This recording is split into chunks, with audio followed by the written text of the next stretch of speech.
Сегодня приготовили очень вкусный кекс за 2,5 минуты.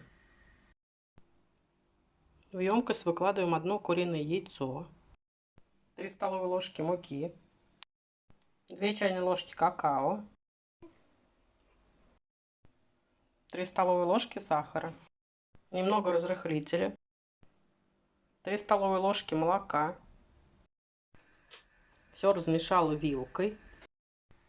Ставлю в микроволновую печь на 2 минуты 30 секунд. Кекс испекся, решили немножко шоколада выложить наверх.